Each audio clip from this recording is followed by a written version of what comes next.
can only answer for the security deployment during the term of VP Sara, ma'am. Correct. Hindi ba isinaad nyo rin dito sa letter na ito, in-explain nyo kasama ang letter dated August 22, 2022. Dito in-explain nyo bakit kayo humihingi ng special duty allowance. Yes, ma'am. Sinabi nyo, from 95, tumaas nga ang bilang ng security Yes, ma'am. detail ng Yes, ma'am. security officer or protective agent sa ilalim ng VP SPG. Ayon nga sa iyo, yung mandato ay protektahan at i-ensure ang seguridad ng Vice Presidente. Tama ba? That's correct, ma'am. Yes. Aaminin mo rin na yung security detail ng Vice Presidente, hindi ito mga karaniwang security guards. Ito ay miyembro ng AFP at PNP. Tama ba? Yes, ma'am. In That's correct. fact, sinabi mo rin, sa same letter na yan, na 364 ng karagdagang or ng security detail ng Vice Presidente ay mga miyembro ng Armed Forces of the Philippines. At 140 naman ay miyembro ng Philippine National Police. Tama ba? Yes, ma'am. That's correct. Sa inyong kaalaman, Mr. Ortonio, meron bang ibang pangalawang pangulo sa history ng Pilipinas na nagkaroon ng ganito karaming security detail? Ma'am, I cannot comment on the... I cannot comment for the previous vice presidents, ma'am. So you do not know. The answer is you do not know. What I can say, ma'am, is I cannot comment, ma'am, because I have no personal knowledge. You have no personal knowledge. That's correct.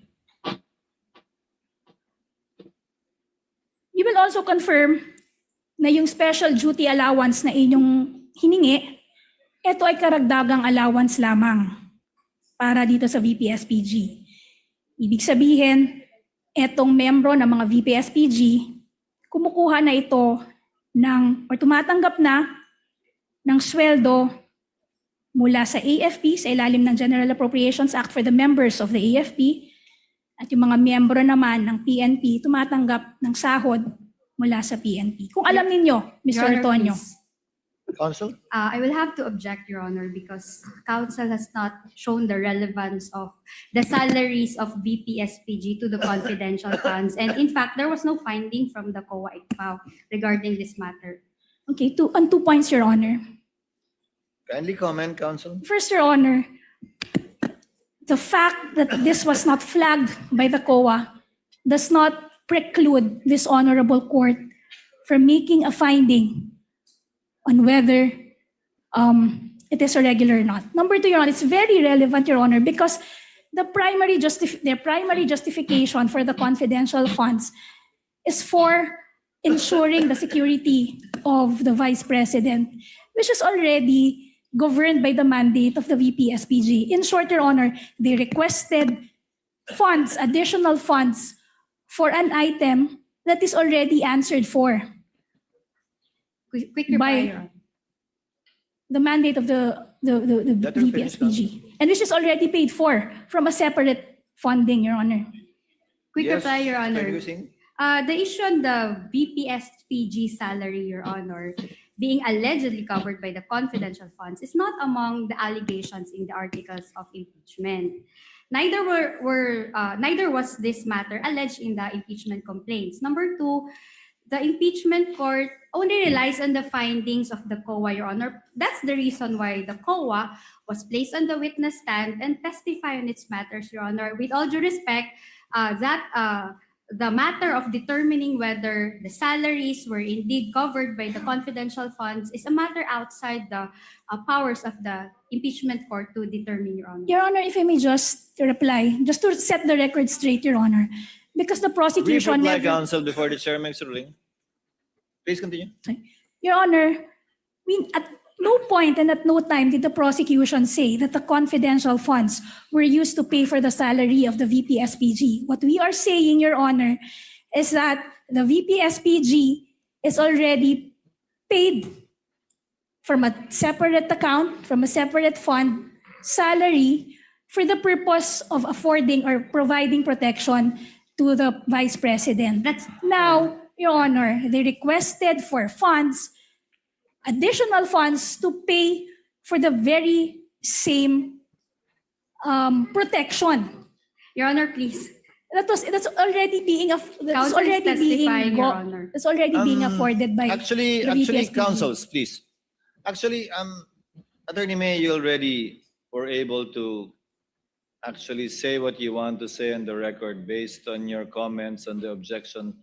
I will have to sustain the objection of counsel for respondent. The salary of the VP SPG is irrelevant because the confidential funds cannot be used to pay for the salaries of our security, and if at all, to buy confidential information, if at all, which has also been shown to have been done. We see the point, Counsel, Attorney May, that the Vice President has 473 security personnel already, that, as you stated in your offer, should be doing the job that they're spending this confidential fund for. However, the witness has already answered that he may not be in a position to answer that question specifically. Continue with your point. Thank you, Your Move Honor. on, Attorney May. Mr. Antonio, you will also confirm na sa inyong sulat na may petsang August 22, 2022, sinabi nyo na as early as July 1, 2022, 7 OVP satellite office na ang naitatag ng Office of the Vice President. Ito yung mga satellite offices sa Bacolod, Cebu, Dagupan, Davao, Surigao, Tacloban, at Zamboanga. Tama ba? Yes, that's correct.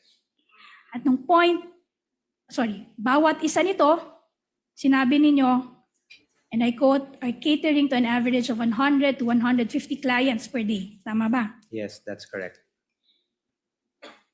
You will also agree na walang naiulat na untoward incident sa rollout ng mga satellite offices na yon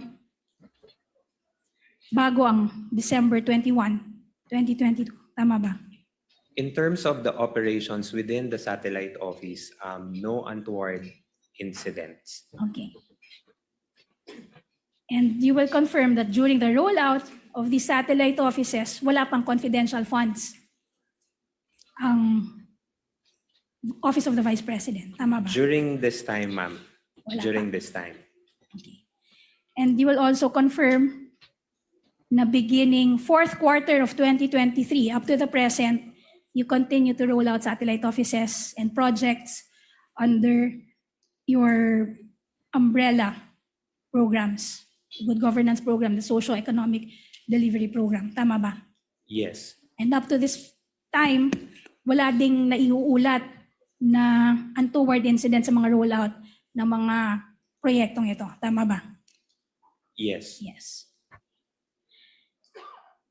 Now, etong certification, which is prosecution evidence, P-I-12-M, nakasulat dito na this, and I quote, this certification is being issued upon the request of the Office of the Vice President for whatever legal purpose it may serve. End of quote. Tama ba?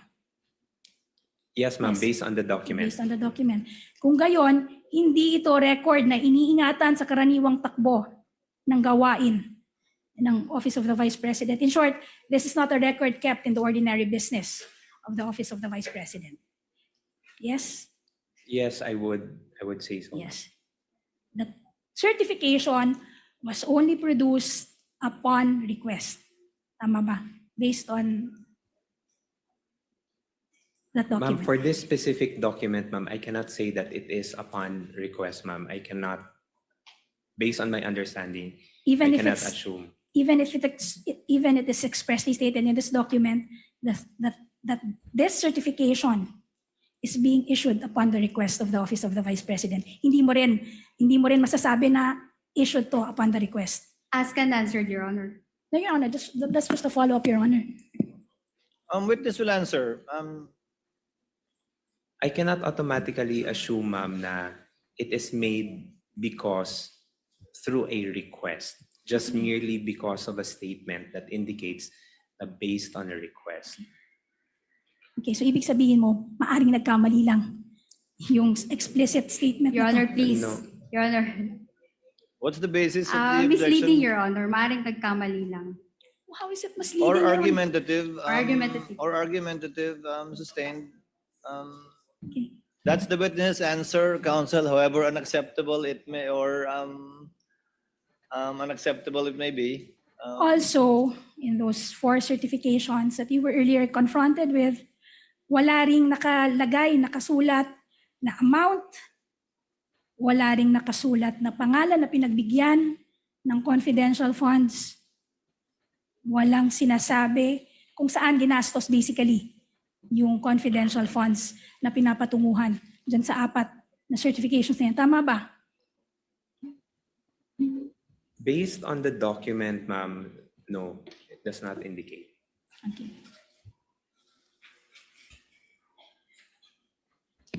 Also, Mr. Ortonio, can you please refer to Exhibit P-I-12-M? This is the first certification. Do you see that? Yes.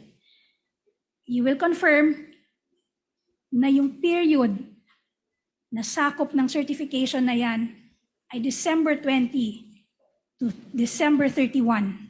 Tama ba? Based on the document, ma'am, yes, it indicates 20 to 31.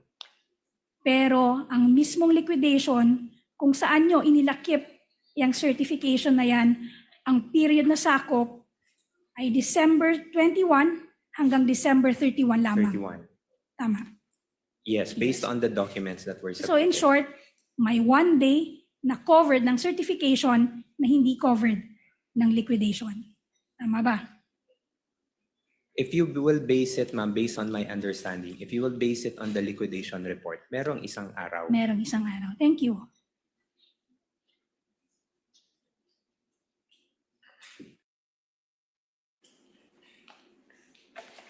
Your Honor, may I just have 1 minute, Your Honor, to Please, Take a counsel, sip from take your my- salabat, counsel.